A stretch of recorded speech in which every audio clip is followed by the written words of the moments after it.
Michael, it was, he had all kinds of issues, and, there was a lot of strangeness. And the bottom line, though, he was a very sweet guy. He was a lovely guy who had just unbelievable, death by celebrity, I think is a saying. But to have that kind of talent, the guy was incredible, I mean, it's so silly I'm getting upset, but he was an extraordinary, forgive me.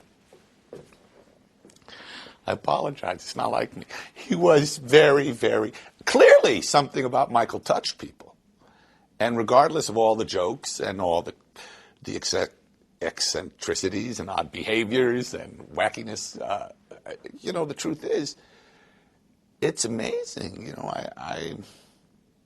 I'm very privileged. I'm very lucky to have collaborated with an artist like that, someone so amazing.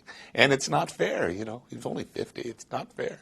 I'm very upset. I feel stupid. I'm sorry. Mike was nuts, but he was terribly sweet. I mean, he was a genuinely caring person. And he's someone who was denied a childhood, who tried to, you've heard all the Peter Pan analogies, and you grow up like that in front of the camera. It's weird. People ask me, what's it like working with Michael Jackson? And when we made Thriller, Michael was 20, and it was like working with an incredibly gifted 10-year-old.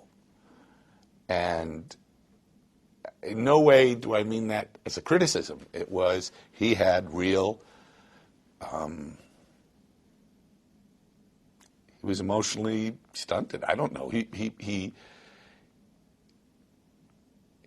He's certainly someone who wore his heart on his sleeve, let's put it that way.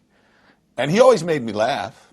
I always made him laugh. And I was always able to say, Mike, what the hell are you doing? That's too weird for me, And he would laugh. He'd dismiss it. Oh, John, he'd say. After Thriller, we went to Disney World. And I have this photograph in my library I really treasure, which is a really silly photo of it's Michael Jackson, Mickey Mouse, and me.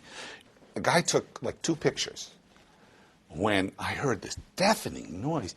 And I looked and I saw the security guy, this big guy, freaking out, talking into his microphone. And I thought, what is it? And I turned around, and I don't know how to explain it. It's the only time in my lifetime I was truly terrified. I thought, we're dead. And it was a sea of people. So, they completely surrounded this island of grass.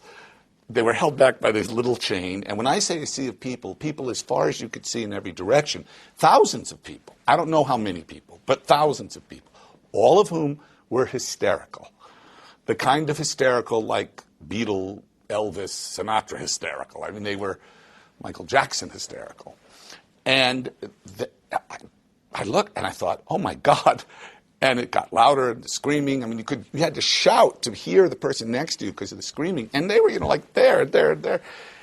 And, at Disney World and Disneyland, the characters in those costumes are never allowed to speak. And, Mickey looks at me and goes, and I realized, if Mickey's scared. And I don't know how long it was, but from nowhere, this Cadillac limousine, I'll never forget it.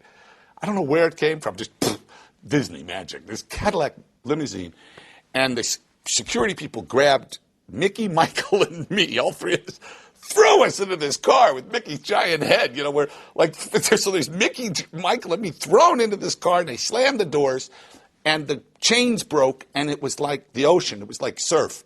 This wall of people came, like, the Sorcerer's Apprentice, like, around the car. And Mickey and I are just plotzing. The driver was going, I don't know what to do. I said, don't drive. You'll kill somebody. And Michael was like, hi, hello. Totally not fazed. I think Michael would have loved what people said. People spoke very eloquently, sometimes over the top. But, Michael was over the top. So it was very moving. It was great. I'm very impressed with the whole thing. I'm glad I went.